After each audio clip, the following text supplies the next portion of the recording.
K-O-N San Juan. It's VGC, the video game podcast, episode 159 with me, Pete Donaldson, and Mr. Andy Robinson. How you doing, Andy? That's why you earn the big bucks, mate. Just rolling off the tongue. Rolling off the tongue, that classic Spanish twang. Well, I've got to, that was Bad Bunny, by the way, from the old Super Bowl and stuff. He seemed to have a good week. It's all anyone can talk about at this moment in time. Is that true, by the way? You know, over the big debate about who watches, like, what's the most watched sports event? There was a lot of stuff doing the rounds on social media about, lots of kind of Americans saying that the Super Bowl, is most watched. And yeah, I'm sure I read the other day, I don't know how true this is because it's on social media. So it could well have been a lie. Someone said that West Ham Man United was watched by like 2 billion people or something. That can't be right. Okay. I could see that. I could see a Premier League side like Man United, Manchester United. Man United are doing the heavy lifting there, global aren't they? presence. Yeah. Well, isn't like cricket the most watched kind of international tournament stuff? Cricket and that would probably be second. Second is World Cup, and then third is the Olympics. I think. West Ham Millwall, I think. West Ham Millwall, Burton Albion, BBC, Newcastle, Saturday afternoon, tomorrow afternoon, we've got Burton Albion versus West Ham, and I can't help but think that the BBC were hoping for a bit of a giant killing. But fortunes have changed since those fixtures have come out a little bit for West Ham. Yeah, I don't like to jinx it. I don't like to jinx it. Don't like to jinx it. We're now that all is lost, we're starting to play football. Yeah. I know, right? Just when all of the other relegation fodder are starting to sort of it's the hope that kills you. Well, this week, PlayStation State of Play was pretty tumescent with content, and Molyneux is crying actual human tears. Who knew that was going to happen? Chris Scullion's having a bit of a well-earned rest this week because he was burning the midnight PlayStation oil, which I imagine would be a lovely rich olive oil because it's quite expensive, the old porn stuff. But or maybe like a Formula One motor oil or something. And Jordan, is he in the poker world? He's doing. If you don't know where Pokemon is, where Pokemon is, that's what I've just started calling him, Pokemon. Right, Pokemon. If you don't know where Jordan is, he's probably doing some Pokemon related something Pokemon-y, yeah, nonsense. I think he's in the Excel Centre. Some cards. Yeah, he's like 15 minutes away from me, so it's very difficult to avoid him.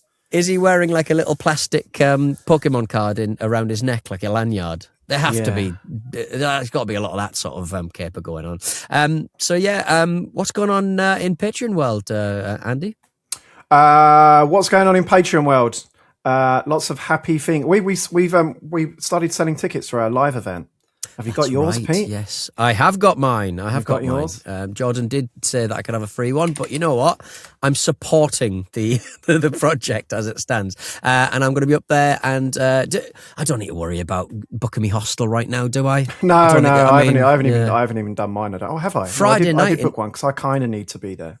Friday I can't night imagine Glasgow's going to get booked out. Yeah, that's going to be fun, right? Yeah, that's going to be a lot of fun. There's a I think it's Thai or Malaysian fried chicken fast food restaurant that I've only ever seen in Glasgow, weirdly. Oh, so you went to this venue, didn't you? It's just clocked because you guys did this venue with Ramble, right? Yeah, so the Football Ramble did it. God, what was it? It was late last year. I can't remember. So you'll know all the haunts. No, all the haunts. I can't remember what we did afterwards. I think it was absolutely exhausting. It was a Monday night, I seem to recall. But they've got a lovely pub above it. It's a beautiful venue, and I heartily recommend grabbing your tickets. But you're heading towards selling out. We are. That's what I was going to say. So it's on October the 16th in Glasgow.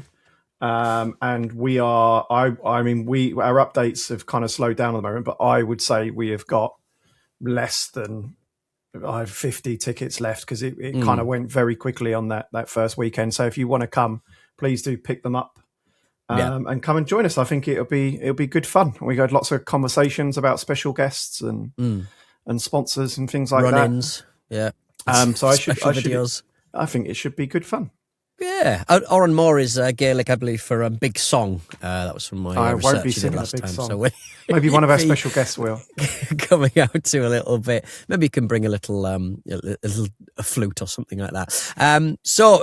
To business. I mean, we can talk about energy drinks. We're perilously low on energy. You and I are not in the energy drink business, are we? We're not in the energy drink business. I occasionally flirt with a White Monster every now and again. I had a White Monster yesterday. The boys have got me on it. They are useful. I like to call it the afternoon coffee. It is, yeah, and I think my partner's into those little mushroom gummies, and I'm into an occasional white monster. But you've had your coffee delivered to your father-in-law's house this morning. Yeah, so you've had a nightmare. I am Uber eated. What's the Uber Eats? Yeah, Uber ate. This guy ate a coffee because I'm running low, so I need caffeine for the podcast, obviously. So I'm not a naturally energetic person. No, me. And I just had a call from the father-in-law that said, thanks for the coffee. So I got the takeaways at the weekend, and it keeps the address. And that's such a poor feature, right? Really poor. I didn't tell you this story years ago, and I genuinely was gutted about this. Like, I think I sulked and went to bed. Right? I ordered a curry, like a takeaway, on a Saturday night. And because I'd gotten, in those days, I think they hadn't really, because Uber Eats was spun off from Uber, wasn't it? Yes. But I don't think they'd really worked out the bells and whistles of it. So because I'd got an Uber from the pub, my curry got delivered to the pub. Oh, see, did you retrieve it? Or did no, someone just had it. Someone had it away.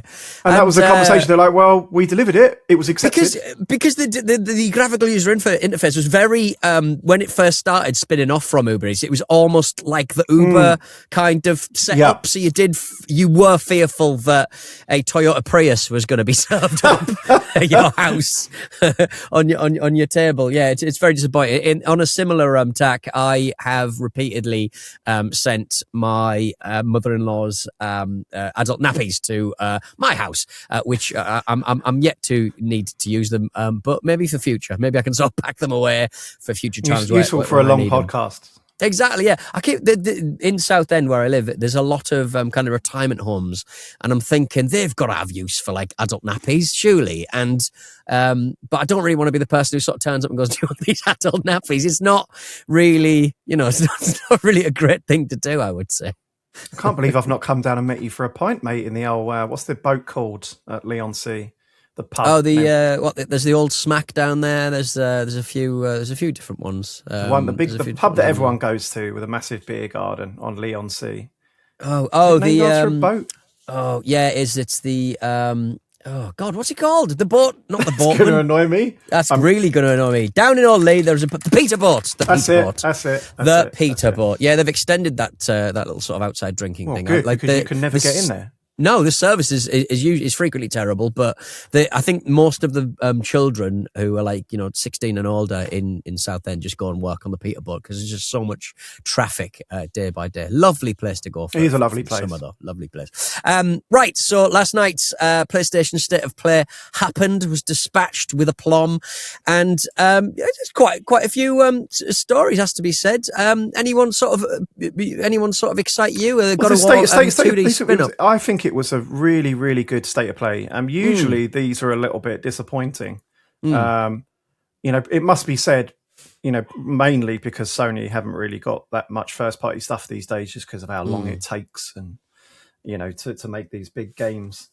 So they usually depend on how much third party stuff is floating about. But I thought this was absolutely brilliant. I mean, it goes to like the proof in that is that usually we come on to do these because it's one of the few things that are not kind to the UK time zone. So usually this was on at 10 o'clock last night. And usually we bash out 4 or 5 stories from it and go to bed.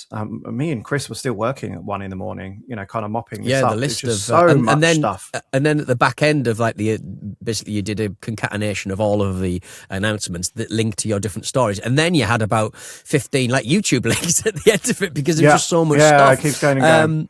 The headlines is the remake of the original God of War trilogy in development, and they also just shadow dropped a God of War 2D spin-off. That's why you watch these things. That's why you stay up. I don't actually. I've not. I mean, I was working at 1 in the morning, and now we're doing this. So I've not had a chance to actually see if it's any good or not.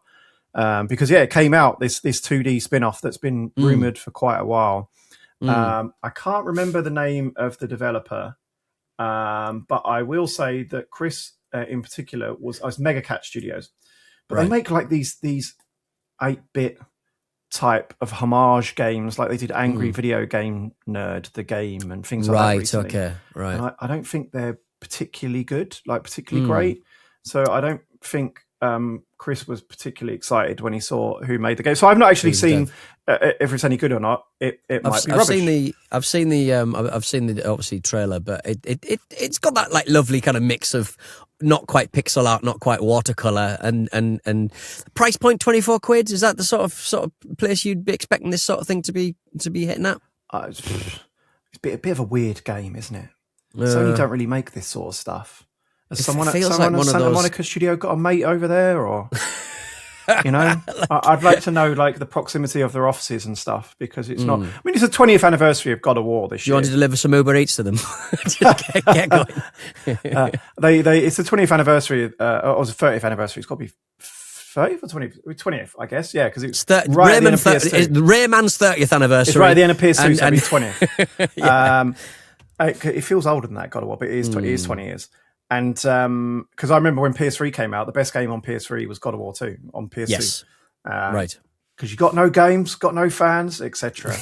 No. So it's the 20th anniversary. That's probably the big steer behind it. Like they've done some merchandise and stuff, but these days it's so difficult. They can't just do what they did in the old days and just go, they spin off another team and pump out a remaster or a remake. They can. A lot of these studios can only really do one thing at a time. Yeah. So they'll be occupied with that. But there was a lot of good stuff in there. I think the other big ones were Castlevania was a big story for us. There's a new Castlevania game. Belmont's Curse. I do find the name Belmont humorous, and then his full name, Trevor Christopher Belmont, known in Japan as Ralph Christopher Belmondo. It's why have they gone for the cheesiest names? Ralph or Trevor are both terrible names as characters. This has been a long time coming. This one, it has. Long time listeners remember. Because it was a big deal. The story at the time was that because Konami obviously stopped bothering with AAA games for a while, certainly outside of their big kind of Japanese franchises. They've got like a baseball game out there that always is in the top 10 every year, and so them finally accepting that they're going to work with outside talent and bring back their big franchises, Metal Gear, Castlevania, and Silent Hill. Yeah. Castlevania was the one we were really waiting for. At the time, I was told it was the Dead Cells dev. Can't remember their name offhand. I've not had enough coffee. But I was told it was them. So, but apparently it's them and another studio who is it? They worked on, because Rogue Prince of Persia. I thought it actually was the Dead Cells dev. I'm just reading what Chris wrote here. Is being developed by Konami along with Evil Empire, who worked on the Rogue Prince of Persia, and Motion Twin. That's their name, Dead Cells. Yeah, so right. I was told it was Motion Twin at the time with Konami, so I guess maybe I didn't have all the information or something changed. But it's very exciting to see it anyway. That these are like, for fans, this is like a dream project. Like if you were going to get anyone to work on those games, it would be them. I mean, when I was told it was the Dead Cells guys, I mean, it was quite a while ago now, Dead Cells, when that came out. But at the time, that was massive. Massive game. It was sort of like it's not quite Claire Obscure, but like the Silk Song of its time. Right, nice. Yeah, people wait for it. It was a very beloved Metroidvania type game. So I think a lot of people are very excited about that. But Konami really smashed it on this one. There was the new Silent Hill Townfall video, which I didn't get a chance to watch. This is the life of live reporting these things. I was probably writing about another story and not paying attention. But Chris tells me it's in Scotland and he knows which towns it's in. Yeah, so I think it's based, I think, stylistically on a place in Fife, I think, Silent Hill Townfall, and it's basically a man in a body warmer, a lovely Marty McFly body warmer, waking up in the sea every morning, which is just ideal. Really great start to the day. And he's trying to piece together his life, and he's got basically the main sort of star of the show is not the body warmer, not the man, not the beautiful Fife-ish location. It's the little pocket CRT, because it's set in 1996 and it allows him to sort of see through walls. And those little pocket CRT tellies were very futuristic. I think in the Argos catalog back in the day. That was the thing that you remember you could get like watch ones as well that would last like 2 minutes. They made a big antenna. It's on the old batteries. Yeah, they were absolutely terrible. So this I think the earphones comprised the aerial, so they always had to be plugged in. Absolute nightmare. So this game's actually developed in Scotland by the studio previously known as No Code, now known as Screenburn. Have they got good pedigree? No Code? Yeah, they worked on Stories Untold and Observation, which were Devolver Digital games. I think they were quite well received. So I think, this is a game that is worth looking forward to. Absolutely, especially with the form that Konami are on at the moment. I mean, what a story. I mean, and on that, coming to the next one, Metal Gear Solid 4 is finally coming to modern consoles. That's right, yeah. So, I mean, this is a real white wow, this game. Right. I mean, it was basically locked to the PS3 and emulators, but even then, on the PC, it took a very, very long time for those emulators to allow that one to run. They've never really cracked it. I mean, this is Metal Gear Solid Master Collection Volume 2, which was previously announced as coming, but it wasn't, announced. And even Konami have been the producer behind this project has been very open about how challenging it would be to bring Metal Gear 4. Oh, we'd love to do it, but we don't know. And, tease. Because I think the issue is like the complexity of that hardware, the PS3 hardware. It's very unique console with the cell processor, notably. It's a cell architecture. It's not everything since PS3 console-wise has basically been off-the-shelf parts, right? For any youngster listening. So it's a different proposition to certainly PS3 when that thing, the silicon, was made, for that console. That yellow piss filter, very hard to edit. But it's also even like before the digital age, because you would have thought they would have, put it on Xbox 360 or something like that. Even before then, the game was very reliant on being on the Blu-ray discs as well, which are like 60 odd gigs.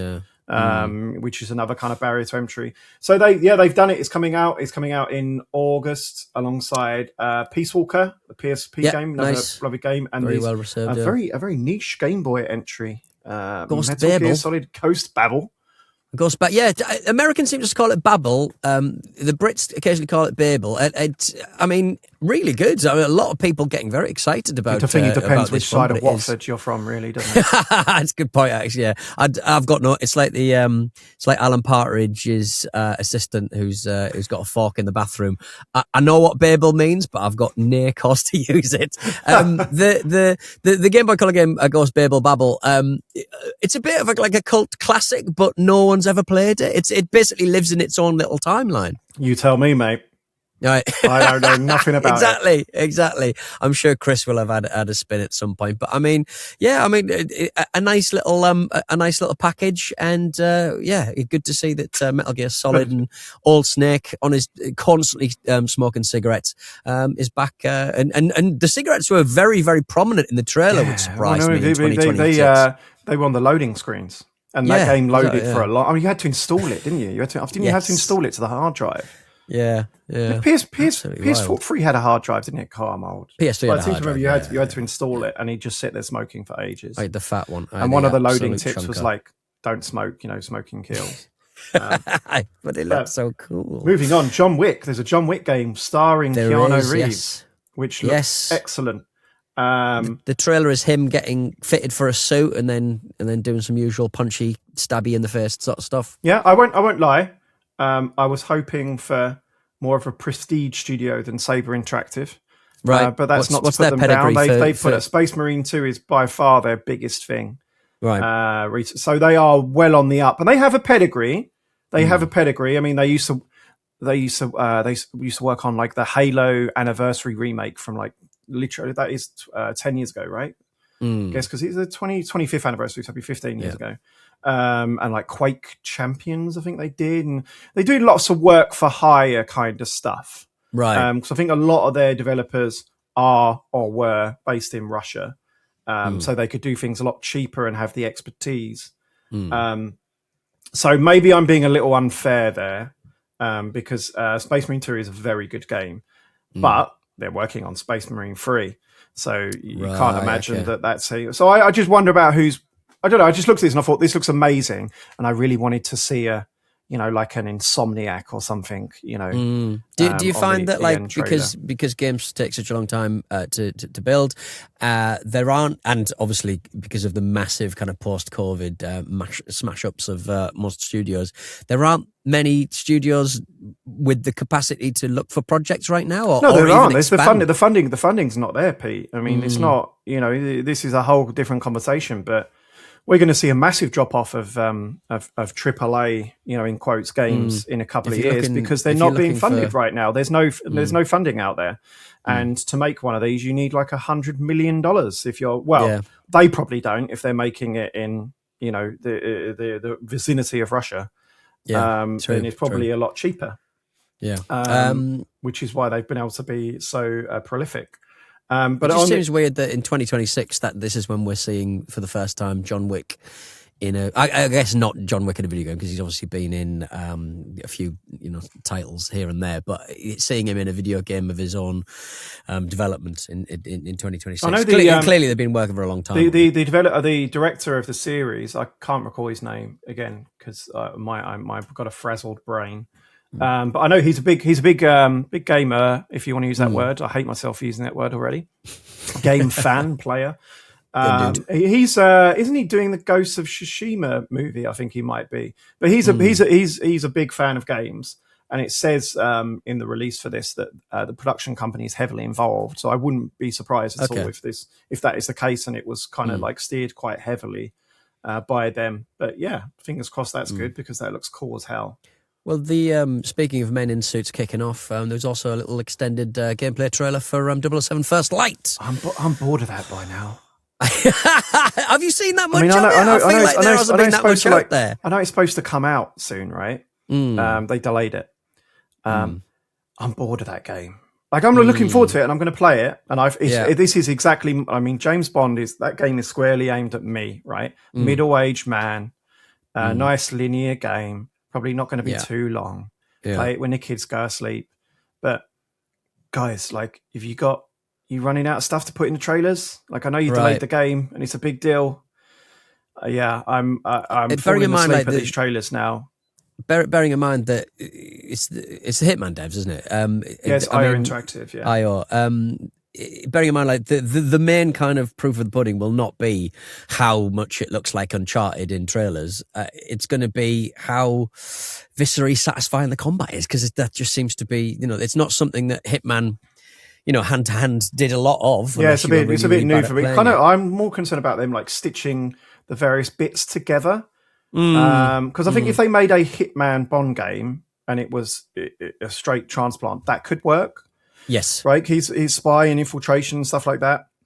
But it's more like that they're trying to stitch together like car chases and action and, like you say, how's that all going to merge together? But it's helicopters. There's just going to be a lot of helicopters getting. They've got a very good, very good pedigree. I am very much looking forward to that. I just don't want to see any more trailers. And also sickened by it. Maybe I just haven't bounced off that many, and I'm very interested in him. I'm not a big Bond guy. I'm an Indiana Jones man, and I enjoyed obviously the last couple of years with him. But it's aimed squarely at people of our age. But I don't know if. But sometimes I wonder if it is though. Like sometimes I'm a little bit confused about the positioning of that game because they've gone for a younger Bond. Clearly, and young Indiana Jones was always crap. Of course. Like the whole young Bond thing does kind of scream, slip up. But you can understand why they would do it because, there's young people now who are like not really sure who James Bond even is. You have a little gap between movies, right? Yeah. But then they go and so it's like, okay, we'll get a younger Bond so we can appeal to a younger audience, presumably. Who should we sign as our actors? Like Lenny Kravitz. Right? I know that. Yeah. To be fair, I forgot that there was a Lenny Kravitz announcement trailer for what? Because you can't go in one way or the other. Not even Zoe Kravitz. Let's not be honest, even his daughter. They could, and this has always been a thing with James Bond's game. Because you remember like GoldenEye, where GoldenEye is like, are they going to do a HD port? Are they not going to do a HD port? Like they're working on one and it got cancelled and blah blah. Yeah. And then they had like EA did a GoldenEye thing, and it's like at the time they said, I think it's like Wii era, I think, like right. I can't remember when Casino Royale came out, but it was like they could only do that at the time because they were in between Bonds. Right. Like it's like we're not doing because James to Eon, or it is Eon, isn't it? James Bond is whoever's playing James Bond right now. So it's like you're not doing Pierce Brosnan because he's not James Bond. Because so you remember the GoldenEye remake they did for Wii where they put Daniel Craig in it. That's right. Yes, that's always the talk from Eon and people who are used to working with them. Just wait. The license is the very reason restrictive. they can make this game now is because there is no James Bond, right? Right. So they can put someone else in as James Bond. Well, they better release it pretty quickly. Why don't you put like Dalton in the role? Yeah, you know, just put give us any pedigree. Pierce Brosnan in it. But if you're like straight up, if your audience for this game is middle-aged James Bond fans, I'm infinitely more excited if it's Dalton about Brosnan. But in his role in Mrs. Doubtfire, where he gets a pineapple thrown at his head.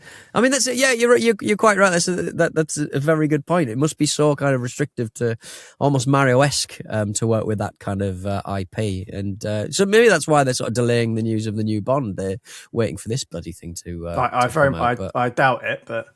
I mean, the best case scenario when it comes to marketing is that someone will, on day of release, put out a GoldenEye retrospective BBC main page, review of its impact over the decades. If there's ever a game, we talk about Metal Gear Solid 4 not being available. If there's ever a game that needs to be shuttered, destroyed, never be allowed to play again, it's GoldenEye, because it's all anyone ever fucking talks about with James Bond and video games, and they just need to walk away. Fine, but it is very good, fine, but it's all part of, I swear the amount of people who talk about playing GoldenEye on the N64, 50% of them never did. As someone who was when did that game come out? 97, 98? So I would have been 11, 12. Perfect, right? Now that I think about it, I don't think it's an exaggeration to say that I probably got into Bond movies through GoldenEye, right? Yeah. And I think it's quite interesting that if you look at lots of people of my age, they will talk like the talk will be like you say, they won't shut up about GoldenEye, the movie. So really, probably that's what they're searching for now, is they really Bond, the license now, 25 years later, really needs another moment where it resonates with that young audience with a project like that, because they couldn't have hoped to have done that, with a movie on the same way, a big hit, kind of 4-player N64 game. Oh yeah, it's going to be interesting to see that one, how that one pans out. I hope it's a success, just for the bloody industry more than anything else. Other news: Death Stranding 2 coming to PC, PlayStation Plus games for February officially confirmed, including Spider-Man 2. It's a pretty big hitter for PlayStation Plus. And there's an open preview weekend for Marathon later this month. Have they finished deleting all of the dodgy artwork? I don't think the wording of the settlement for that kind of suggested that they just agreed that they just keep a lot of it in. To me, that's just my interpretation. Right. Yeah, they didn't remove it. They just went, I can't be asked. I imagine they probably are. The official line is that they are, but I bet they're not. Yeah, I bet they're not. Yeah, but they've just licensed it. But all in all, any other stories sort of to pick out from PlayStation State of Play? I mean, the big one for me was the new Dead or Alive's in development. That's big news. Rayman 30th Anniversary Edition is out, I think, today. Right. Okay. A digital. I think it's Digital Eclipse. They are shit hot. Kind of retro compilation developers. So that is going to be one worth looking forward to. I do think that's coming out today. It's got. Were you a Rayman guy back in the day? No one's a Rayman guy, Pete. No, not even Rayman's a Rayman guy. Not even the most French man. No, it's only the French love Rayman. This is like imagine we're a French podcast and they're like talking about like the Lemmings 30th edition. They're like, yes, do you like Lemmings, Pierre? Like, do you like Zool? Fucking Zool. Zool. That weird little ant from the nth dimension. I'm not having it. All right. Well, let's move on. bad news, terrible news. Designer claims that most of Highguard's development team have been laid off weeks after launch. Most of the team behind the free-to-play shooter have been laid off weeks after it launched. It's not an ideal situation, Andy. We got a couple of people have been.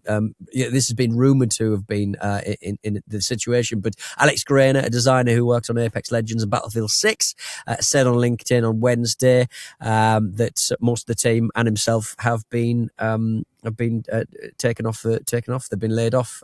This one really stings, they said, as there was a lot of unreleased content I was really looking forward to that I and others designed for Highguard. It was announced with great fanfare at the close of December's The Game Awards, and it's basically while that is confirmed that they have indeed smashed out a load of layoffs in this situation. They said it was an incredibly difficult decision. They're proud of the team, talent, and the product they've created together. And they're also grateful for players who gave the game a shot, which sounds like they really have sort of given up very, very early in this video game's life cycle. I think this is sign of the times again. This game is very notable because it was announced with great fanfare at the end of the Game Awards. It was a big last game, right? I hear that this is disputed, but as soon as I saw that as the last game, I thought that something must have dropped out because I just don't see how that ends up being the big game. And Jeff's very big on curating. Jeff Keighley's very big on curating his stuff. He's very careful, but he's supported the game very openly. So he's a big fan, really loves playing it. Apparently it's his type of game. He loves shooters. And from what I can see, I think it is a lot. This is not necessarily a reflection on the quality of the game. Lots of good games these days go bust or foul because there's only so much oxygen to be consumed in the room. And that's the gist of it, right? This game was announced in December, the massive announcement, probably a bit of a backlash from that announcement because, people didn't think it was worthy. I mean, even I was in the room, I was watching it, I was like, this looks like a game that I'm going to be writing up this news story, in a couple of weeks. Because there's just not, live service games now are so risky. It's high risk, high reward, but the problem the industry is facing right now, the issue you have with this is that the vast majority of players are entrenched in the same 20 big games, your Minecraft, your GTA Online, your Call of Duty, your Roblox, your Fortnite, even those kind of games that have a little bit of a following from, pre-COVID times, like Overwatch obviously had a rebranding from the second game became basically the experience. Overwatch 2 became Overwatch, and their kind of numbers, Steam numbers, have kind of shot up because they've made a few changes, introduced stadium mode and stuff like that. And you just look at it and sort of go, why would you spend time learning a new Highguard, a new free-to-play shooter, when you know that there is a certain amount of money and certainly a certain amount of time that you will need to invest at the front door to get your head around it all, I suppose. I mean, there's a load of reasons that you would become entrenched in those games. I mean, the biggest ones being that your friends are there. Yeah. And the second biggest one being kind of like you say, that you've invested money in that, like all of your time, like your unlocks, you unlock content, you purchase skins and things like that. But people follow where their friends go. So they kind of had one shot at this, I think, Highguard. They already had, they were coming in with a negative aura around them because of the backlash to them being the big game in the Game Awards. And they shot up, I think they had 100,000 concurrents on Steam on day one. And then it kind of dropped to less than 5 recently, even despite the fact they had a big content drop, I think, last week. So we're becoming desensitized to this, these sorts of stories, because the gist of it is that these guys in the pandemic, we had all this money coming to the games industry. All you had to do was fart if you were a game designer and someone would come and offer you coffers on you. A VC VC fund would turn up and offer you 100 million, start a studio, right? So this would be another one of those games who's had this huge investment. And, they come out and the money guys will decide whether it's worth more money or not. And they would have told them, you're on your own. We're not going to give you any more money. So therefore, they need to become profitable very quickly. Is free to play?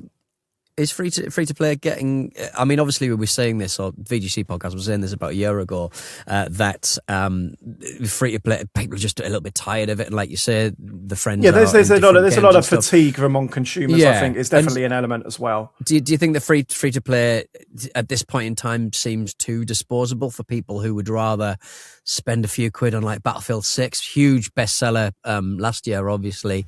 I just don't know. I mean, look, if I knew the answer, I think I'd be making a lot of money. I mean, even if you're Concord, the most notable, life service swap, that wasn't free to play. That was a paid game, and that flopped just as hard as this did. It was shut within 2 weeks. I think it was even quicker, wasn't it? Yeah. So I don't think that necessarily changed. If they charged for this game, even fewer people would have tried it, right? I mean, Battlefield is a big established IP. It's a gap in the market that like Call of Duty fans have been, kind of not happy with where that's at recently. I think the only guarantee these days is that if you're putting something out that's derivative, then you haven't got a strong chance. I mean, the big game. I mean, just this week we're reporting on Ark Raiders as well, which is an original IP, which came out and did absolute gangbusters. They've sold 14 million copies, I think they said, and they had a peak concurrent player count of nearly a million, and they're doing 6 million a week, I think they said, because that is something that came out and really cut through. It's doing something different. It felt different. It felt new. Whereas I know they have got, and they would really dispute this, the developers, because they've been very, aggressive with kind of their comments about how they think there's nothing like this game and they think they're doing something new. When I saw the trailer for this at the Game Awards, I thought this just looks like every other hero shooter. So, perception is reality. They're wearing oldie-timey armour, though. They're slightly and they're all riding a bear. They're riding a bear. There's only so much room now for this stuff, sadly. I'll tell you what also doesn't help. I believe this game develops in California. Right. And I'm going to bugger these stats up. But when we had the huge, couple of years of layoffs last year and the one before, I think more than half were in the US, and I think most of those were in California, just because it's so expensive to hire people and make games there. So that doesn't help either. But you'd think a lot of them would be based in like the sort of tax-friendly sort of states of like Texas. They are. And stuff like it's a shame because some of the best games ever made have been made in California, and they're really under attack right now. It's not easy for those guys. It's a real shame. Well, speaking of, can't really think of a way of linking this one, to be honest, Andy, so I'll just roll straight into the third news story. Speaking of a shame. Speaking of shameless devs, Peter Molyneux says he teared up watching Playground's Fable reveal. Peter Molyneux, a bit of an industry legend, obviously. He teared up apparently watching the recent gameplay reveal of Xbox and Playground Games Reboot. Playground said that it hadn't shown Molyneux its version ahead of the big reveal last month, so the former Lionhead Studios designer and current 22 Cans boss had to react alongside the general public. Will no ring ahead, as the office said. He said, when I was watching the Fable trailer, I just felt myself tearing up. Molyneux revealed in a new IGN interview, I know that I could probably be slaughtered for saying that, but I am someone who cries frequently, and I felt incredibly emotional, and the reason I felt emotional was, fuck me, this thing that we created, it's going to live, it's going to carry on. This world, which we loved creating so much and other people loved, has a life away from your dirty little claws, Peter. I mean, Fable's been getting a lot of love, and you, I think you guys have sort of done a wonderful job on previous episodes of VGC recently, talking about, Alex Donaldson in particular as well. I've been talking about how it really does need to retain the silliness and the fairiness right over the kind of usual kind of RPG kind of vibe. You guys talked me into wanting to play this Fable title, because I've been a long way away from the Fable series, I have to admit. I think I said I did an audition for one of the cancelled Fables. Did you? One of the voices. It's the only place that Northern voices get get put in video games. You never see Northerners in space, do was you? it the multiplayer one? I think it might have been. Yeah, it was all very. You know what it's like when you get the interview, when you get the audition through. It always comes up as like unnamed RPG, and I was like, this is one of the weird Fable ones. But yeah, the only time that Northerners ever get used in video games is fantasy. They never get anywhere else. But cyberpunk Northerner. You're right, mate. You want some fucking chips put in your head. So are you excited? Are you as excited as I am to get back into the film? I am. I'm really loving everything that I've seen and heard of this. I think Playground Games, who make the Forza series, they've really kind of nailed it. I think the hardest thing when you're following up such a beloved franchise like this is getting the tone right. Yeah, and the statement, the giant who dies, or can die, I think, in the opening moments of the game, who will just like lie on the floor near your house and just slowly decompose and rot. And that's a really important statement, I think, for a trailer to make, because it's kind of saying, we get Fable. This is a very Fable joke. It's about big choices. It's about big choices that matter, right? Yeah. But it's also about, like, I like how they said that they went through the design documents, and the big line that stuck with them was that Fable's not a fantasy game; it's a fairy tale. There's a difference. Fairy tale, so they're not making a fantasy tale; they're going to, which is such a nail-on statement. But also the British humour, right? That was my big concern. Is that British humour is such a big thing about that game, and going out and getting all the cast of like Channel 4, 8 out of 10 cats is like perfect. They've got keep them off, like anything that keeps them off. Super Hands from Peep Show. Exactly. Is like one of the main characters in the game. It's they're kind of like, they're presenting the game in a like mockumentary style, like you see in some of the trailers, which I think is like a unique idea, and again a very British thing, like obviously from The Office and stuff like that. So I am really looking forward to it. I think Peter Molyneux probably would have cried no matter what they did, though. Yeah, I think he's an emotional guy by his own admission. Is he still head of that 22 Cans? Because I feel like... so they're making a game. So he's doing, this is part of promotion for his game. Right. He's making basically black and white. Right. It's called Masters of Albion. Going I back to the... thought their new video looked a little bit ropey.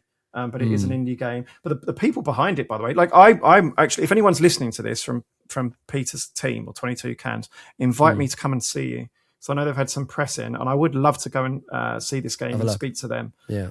Because the team behind it, they got Mark Healy, right, who was the head of Media Molecule, like Little Big Planet and Dreams and stuff. So he did all the art for like Black and White and Fable and Theme Park. Yeah. So I've just seen a typo in my own story. Just go and edit that. Yes. So he's basically like, it's the guy who made all those classic Bullfrog games, the guy who made the art for all those classic Bullfrog games. Yeah. They've got the composer who did all of those games, Russell Shaw. And then they've got like some other like veteran designers and stuff like that. So at the very least, this game, Master of Albion, is going to look, sound, and feel like a classic Bullfrog game. The only question mark will be the resources they... but it has to be a bit weird to be a Peter Molyneux game, right? It's just, to me, it's the resources of how much time and money they've got, right? Do they need to sort of rebrand that 22 Cans? Obviously, they had the NFT stuff and the clicky box nonsense. Could they not do with a cheeky little rebrand? I just feel like that. When I hear 22 Cans, I go... Oh, clicky box. You're not going to put me in the god game. I think it's a different space, though, isn't it? I mean, if this was a mobile game, maybe. I'm not giving you, but it's a clearly like a big proper game. And that's all of the marketing and Peter's talk. That's what you want from Peter Molyneux. Big promises, but a big game behind it. Do you know what? I can already see him upending the table, though, or the cart, or whatever you want to, whatever metaphor you want to use. Because I think in the latest previews, he's like, because he's been bigging this up. It's like, is this my last ever game? Right. It has to be. I'm too old. It's my last game. Right. And then in the new previews, it's like, this is the first part of a trilogy. But, oh, come on, Peter. I even imagined, like, as he said it in the interview, the other developers looking at him like, huh? All right, well, we'll take a short break. We'll be back after these advertorials with, some new games that have just come out. And we are back. Andy, few games been released recently. I very much enjoyed the VGC review, a very sobering VGC review of the the re-release of, or the redux of the Yakuza game, and the extra little bits and bobs in there as well. Yeah, it's a very good review, wasn't it? By Ashley Schofield, big Yakuza fan. Wasn't very happy. Wasn't very happy about this one. I like that they really went in on it as well. I think fans want to see this stuff called out when it's like a remake that doesn't feel like it's been given the love. Well, especially because like Yakuza is known for attention to detail, known for speed, and known for doing things properly where time allows. And I think the way it seems that they've sort of put it out, they just seem to have cut a lot of stuff, and there doesn't seem to be rhyme or reason why they've sliced so much out. One of the things they haven't cut is the admitted sex pest. Yeah, exactly. Get rid of the trans storyline. Get rid of the trans storyline, and then it's just bad optics, isn't it? Right, it's just bad optics. Certainly no Tomodachi Life. I'll give them that. Yeah, I'm looking forward to it. Well worth a read, but presumably not worth playing at this moment in time. Maybe they'll. I mean, some other critics enjoyed it. I guess it just depends on your reverence for the original, right, and the series. I think it was a great review. And I think it deserves calling out if you're a big fan and it's not as good as the original. But say, for example, if you hadn't played it, those criticisms might not apply as strongly. I did see that some other critics did kind of like it more than us. I think it was a rare review where the fan base seemed to sort of judge the review on its merits rather than just jumping to their guns and going, it was very. I think it's the first time. Ashley's very very good. They gave Silksong 3 out of 5 as well. And again, it's like when you do that, like. This is the thing, right? Peek behind the curtain. When it's less so these days because the media has less kind of broad relevance that it did back in the day. But the thing you'd always see is that we've been paid for a positive review, right? Yeah. When it's like actually the only time that you really do feel the pressure, you think twice, is because you know how much abuse you're going to get for giving a popular franchise a bad review. You know. Like that's because the same people who say you paid for reviews, you gave a good review, abuse you if you give the game they're looking forward to a bad score. But when you're doing like Silksong and you're like, people are not going to like this, but the reaction, do you know what? On both of these is exactly what you just described. Really this is great. I think the thing that gets me is their comeuppance, their penance will be, they've gone on Reddit and they've complained about VGC review or any review slating their favorite brand of video game, and then they're at home and it's 1 o'clock in the morning, they're playing through it, and it's something in the deep dark pit of their soul is going, they were right. But this is humanity. You've right? wasted your money. This is the consumer cycle. The big one being Metroid. Metroid. When I gave Metroid a bad. It depends a lesser score compared to others. I think it was 3 out of 5. Loads of abuse from the super fans with the Metroid avatars. And it was so fun watching them over Christmas. Like, I'd check in on them occasionally. Like, be like, well, this game's, really disappointing. So hold on, I was a fraud. I was a charlatan not too long ago. Well, look, you were very good at resisting the urge to write "Daddy Knows Best" underneath all of those posts online. It has to be said. You've been playing a video game in this moment in time, and it's what you have. Pokopia. Is that the title? It's Pokopia? Very good. There's a video on a YouTube channel at the moment because Jordan went to play it in Tokyo. That's right. Company. The illness has begun trip with the man. Yes. It's so brilliant, by the way. We had a special recently where but when he went, Chris Scullion was like, I bet you he starts, when he comes back, he gives us some tips. Like some Japan tips. Did he? And he did. He was like, yeah, well, if you try. But what was it? I think he said he's going to go back in. Get yourself a Suica card. He said it's really cold. And I said, well, you won't like it when you go back in, because he's going back in September. I went, because it's really hot. That's right, yeah. And he was like, no, it isn't. No, it isn't. Oh, Anyway, the rivalry begins. I love it. Daddy knows best. Daddy knows best.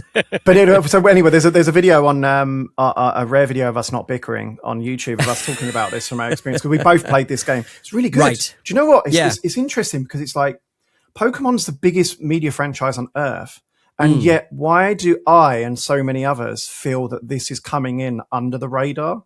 You know, it should feel absolutely humongous. A Pokemon simulate, like a cozy sim game.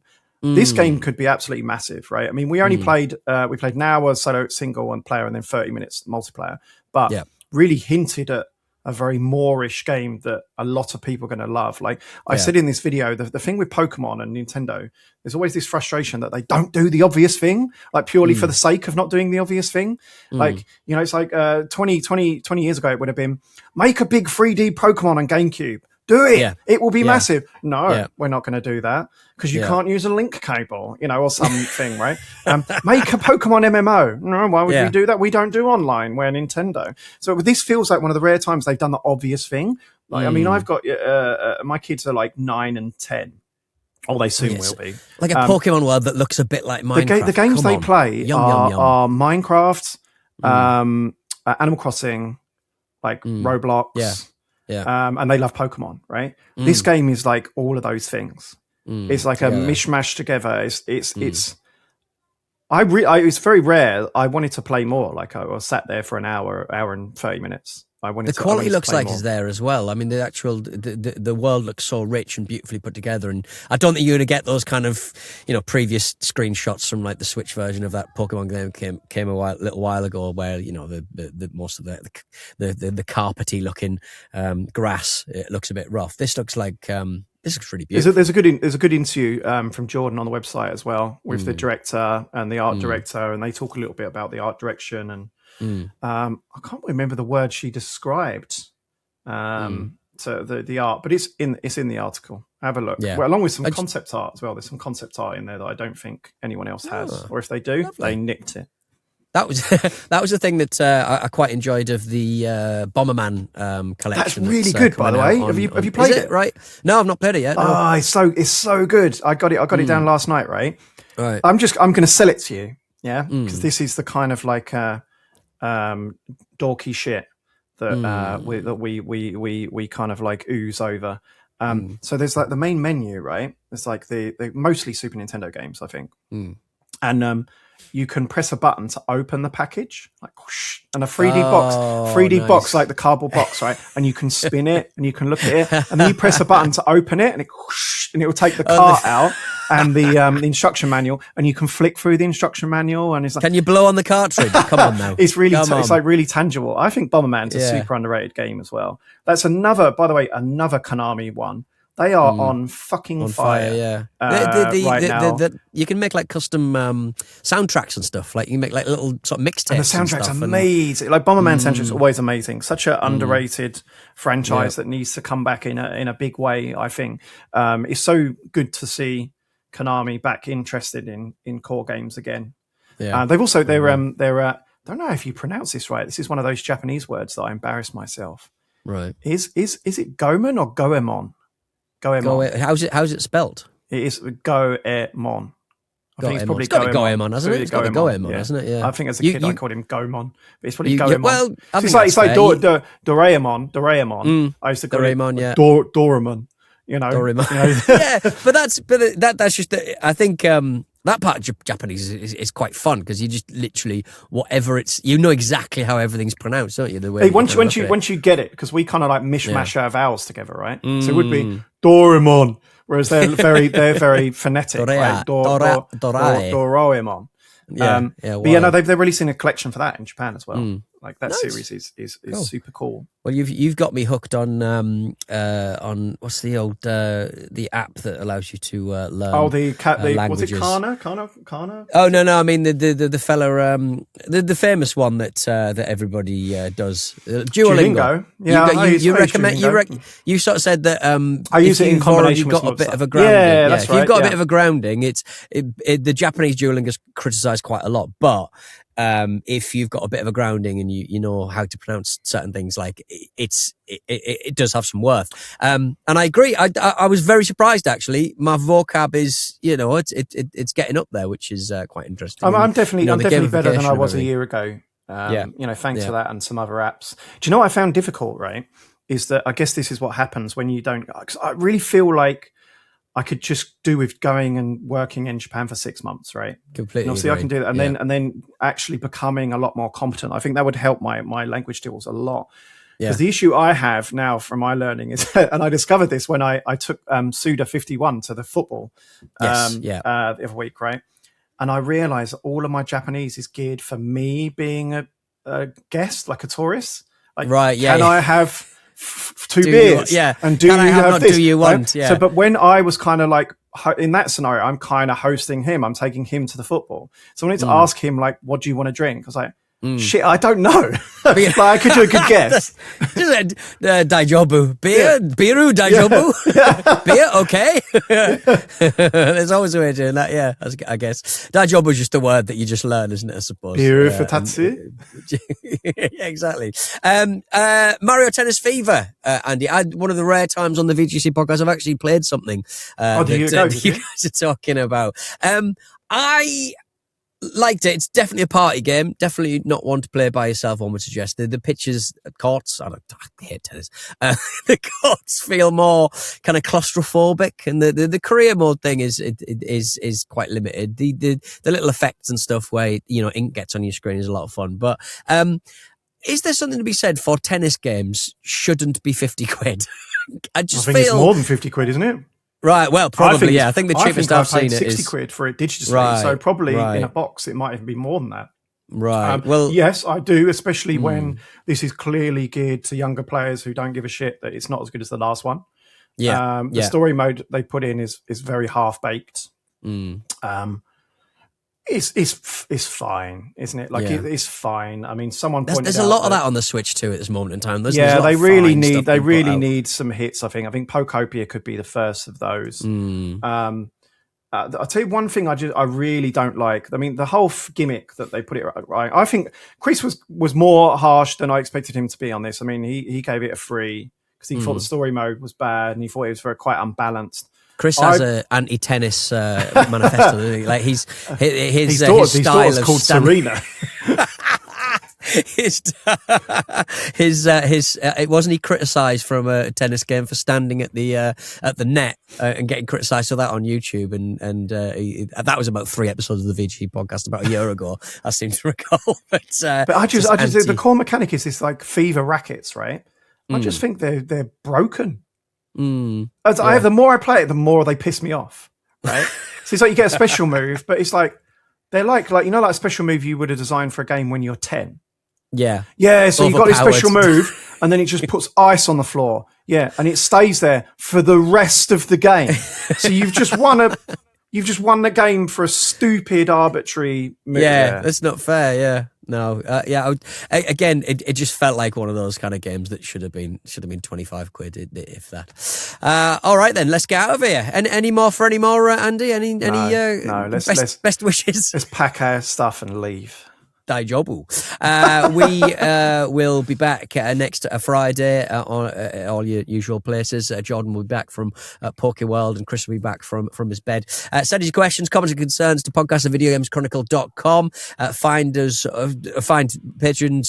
finest video game content provider, Video Games Chronicle, over at patreon.com/Video Games Chronicle, and get yourself your live show tickets for crying out loud. There's a link on, I think it's in the top 5 things that are happening on the site at this moment in time. It's a very popular link, I think, on the Video Games Chronicle website. So check that out if you can.